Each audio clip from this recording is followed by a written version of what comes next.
One of the most important things tied to Sung's development is the system he gained, which essentially governs all of it. The anime showed him integrate with it rather quickly, and even the manhwa has him accept it like it's nothing.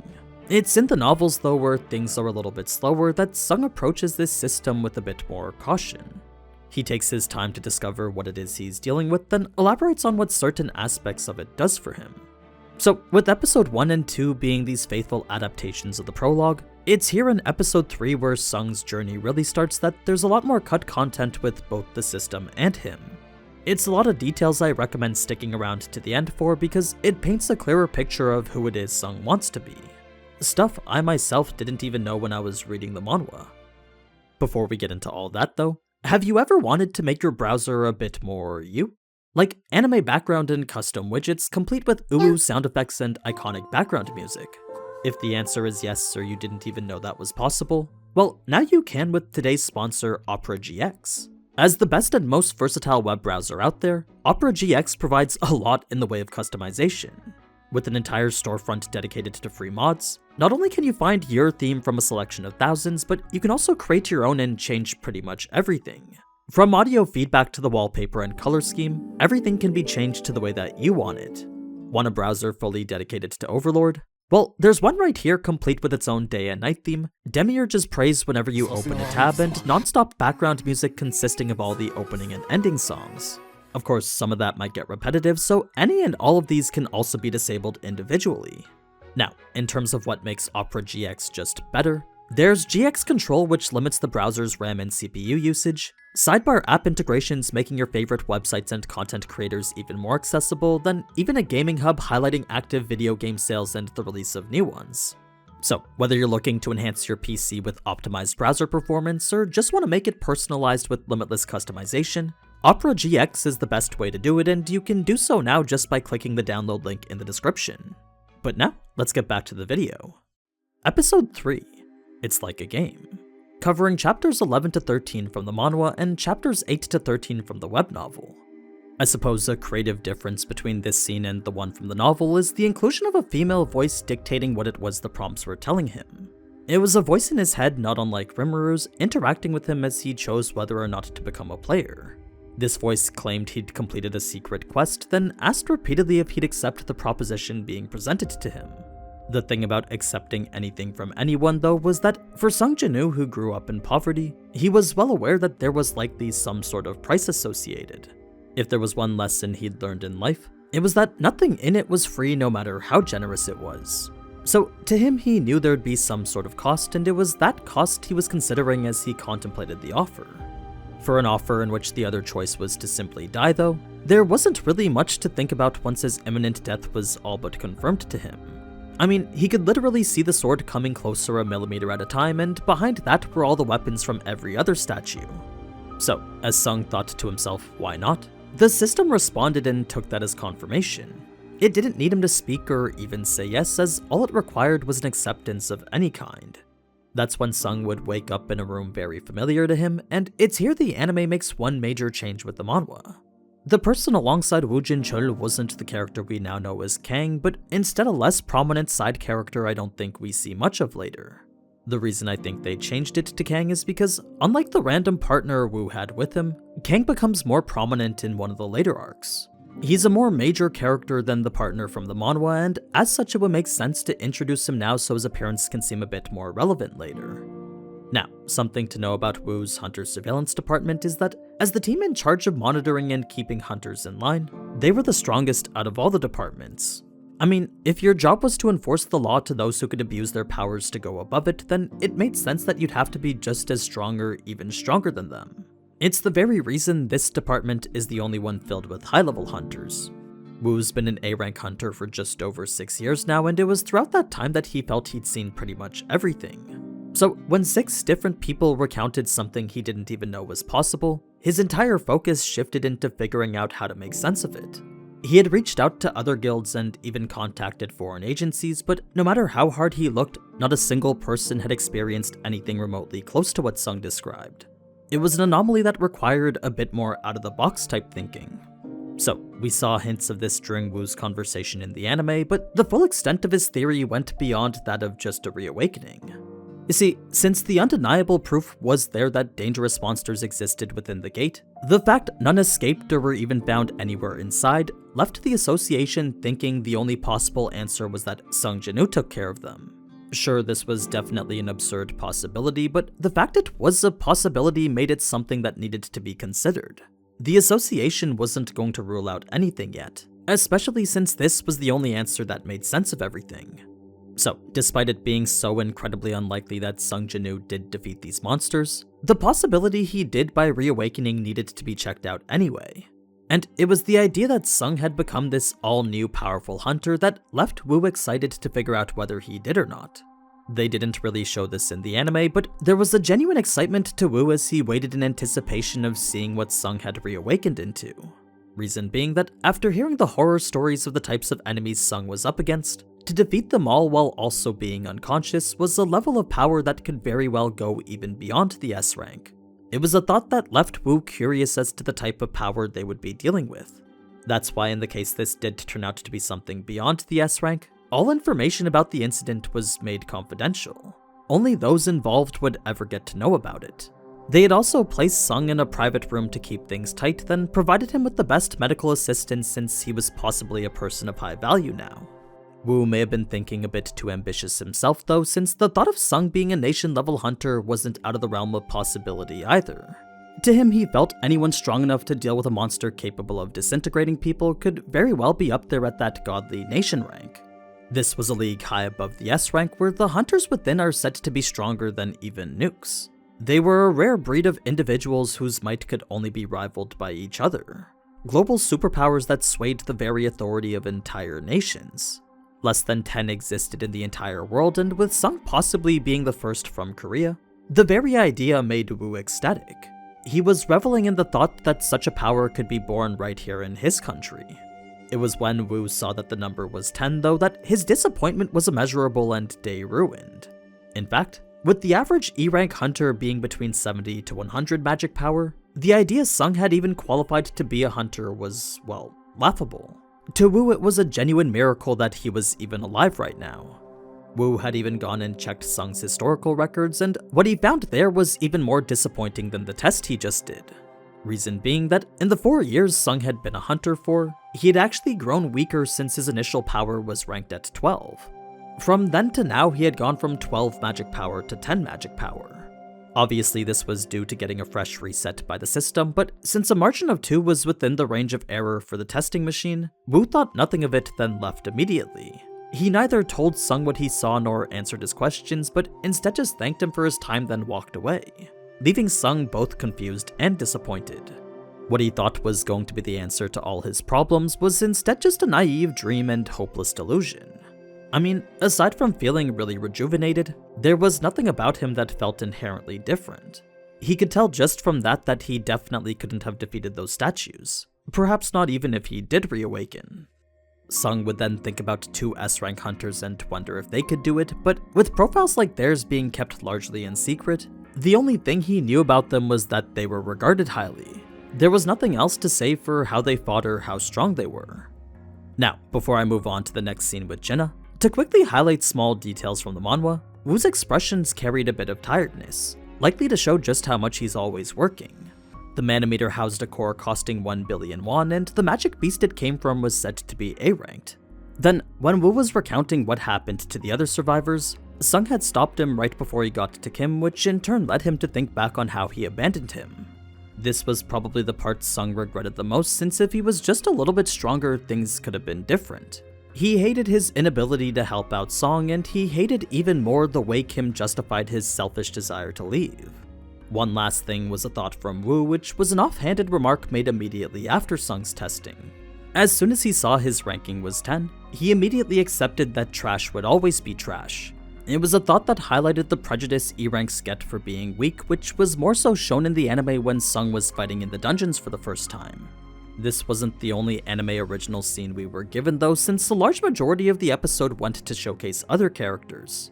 There was Joo-hee and her almost visit with Sung, a seemingly unnecessary scene showing the nurses looking for Sung, Woo reporting back to the chairman in the car, then Cha-ha-in getting her position as raid leader. All these were original to the anime and all for the most part slowed the pacing down a bit. Another exposition-type original was the opening of the gate itself, which was actually quite interesting. It did well to highlight the way that society had adapted to them. I'm sure at first they were this extremely shocking phenomenon, but now as shown through these scenes in the anime, they're nothing more than a minor inconvenience. A standard part of life that you'll see in the news, and if they happen to be on your way to work, you'll just have to take a detour. This was a cool way of showing how gates are now just a part of life, and it does well to emphasize that modern part of this fantasy. Now, switching back to Sung's time in the hospital, when his sister came in, she was actually crying a lot. Normally she would come in and just start hitting and scolding him, but this time she was bawling her eyes out while doing so. It was a scene that made Sung look deeply into just how stupid he's been recently.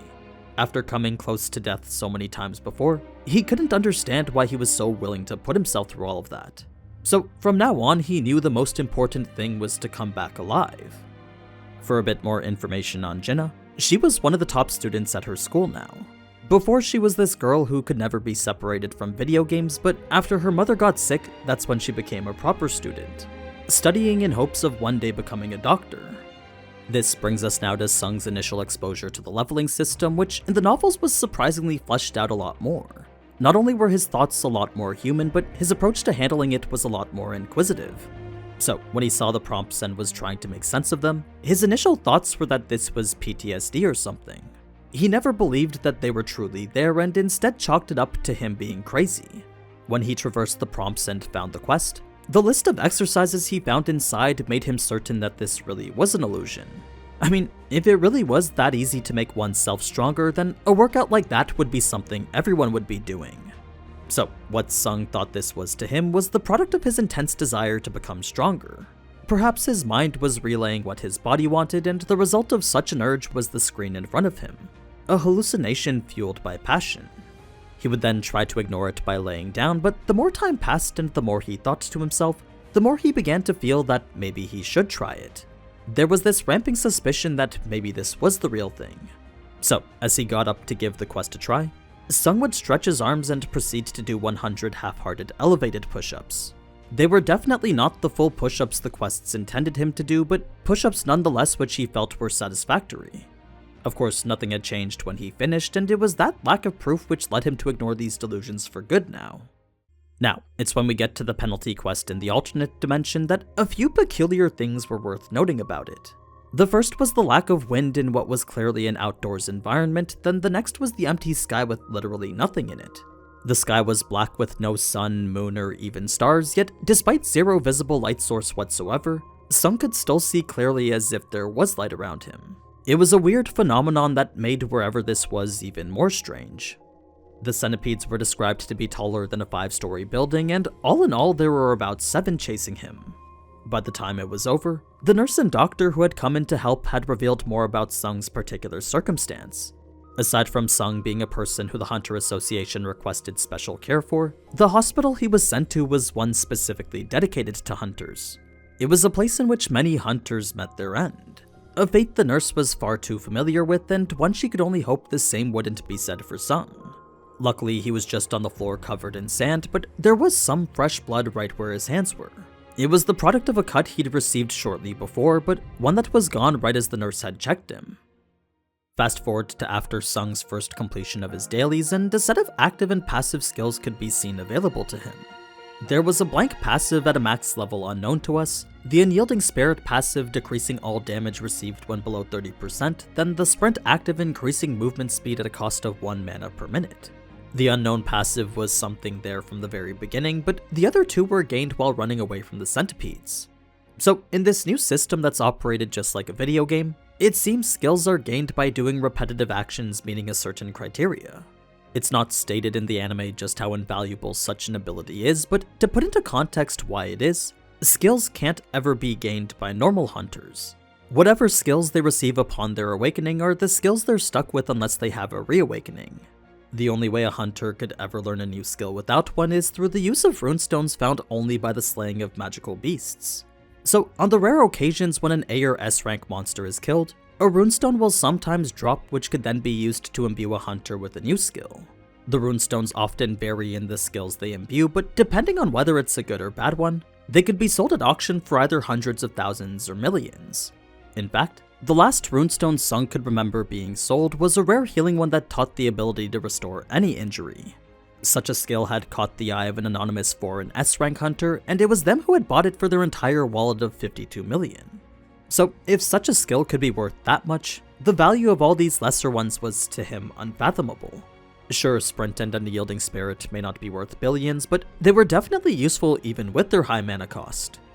Now, to add a bit more justification to his 100% strength build, Intelligence and Perception were skills that just didn't seem useful to him.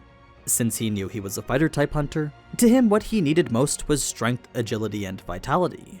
Mostly Strength, since that's what he thought would make things easiest. Sung would then try and lift his bed to see if it made a difference, but with no memory on what it weighed before, he had no way to distinguish whether the bed was just light or he had gotten stronger. He would then add 3 more points from the reward he got from the penalty quest, and it was this time that the bed felt significantly lighter. It was a result of being 60% stronger than how he was 5 minutes ago. So Sung was ecstatic at the fact the system was real and decided to vent this excitement by lifting all the other furniture in the room. He was blown away by the thought of being able to become stronger every day. Even if his level wasn't something he could raise, just being able to improve his stats was enough for him. It was a thought he'd dreamt about for years now turned reality.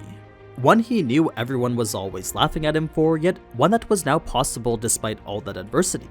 To him, this was an opportunity he wasn't going to squander. Of course, the phenomenon still could have been a second awakening, so in order to find out whether it really was or not, Sung went to the internet to do some research. He would use the computer right there in his special VIP hospital suite, then scour the internet for pretty much anything. Whether it be sites accessible only to hunters or information he needed to pay for, Sung gathered all he could on the topic of reawakening. Unfortunately, none matched up with what he was going through, so the only conclusion he could make was that this was different. He had even posted on a hunter forum to see if anyone knew anything, but the only responses he got were the ones calling him crazy. So, with all that research coming up with nothing, Sung truly believed himself to be something special now. For all he knew, he was the only hunter with this ability. A unique case with a unique system, the limits of which he intended to explore with zero hesitation. The next scene was the actual opening of the pen and bandages Sung had mentioned in the anime, which for the most part wouldn't be that important if not for the 2 valuable things he had learned from it. The first was that the information prompt only popped up to items held in inventory, and the second was the fact that he had an inventory. It was a pocket space in which everything he earned could be stored inside. He had expected such a thing to be empty, but to his surprise, Kim's sword was right there waiting for him. This $2,000 sword he had desperately picked up back in the temple was now his to use whenever he wanted. There was a chance Kim would ask for it back if he ever saw Sung use it, but to Sung this and his new powers were all things he earned. They were hard-fought rewards he had zero intent on ever giving back. In fact, if anything, the encounter in the temple had given him even more than that. It had reinforced the notion that he needed to become strong, then made it clear that there was no merit in being needlessly kind. Since his last kindness was rewarded with betrayal, Sung vowed to never put his life in danger for anyone again. He would never risk himself under the false precept of the greater good and, above all, put his life first. So, if we were to sum up the 2 things Sung committed to here, the first would be his commitment to becoming stronger and the second a desire to become cold. I know that does sound a little bit edgy, but Sung was a man who didn't forget his lessons. He was burned before, so now he just wanted to prevent that. Now, the novel does carry on with more stuff at the hospital, but since I think that's going to be shown somewhere in the next episode, I'll leave things here and cover the instance dungeon next week. This week actually had quite a bit of cut content, so I hope you enjoyed hearing it as much as I enjoyed reading it. It was interesting to see the slower pace at which Sung approached his new system, and I think that last bit really sets the foundation for his character. So, if you liked what you saw and want to see more, then be sure to subscribe and let me know down in the comments. But anyway, as always, thank you so much for watching, and if you enjoyed this type of anime content, then you already know what to do. So, until next time, ciao!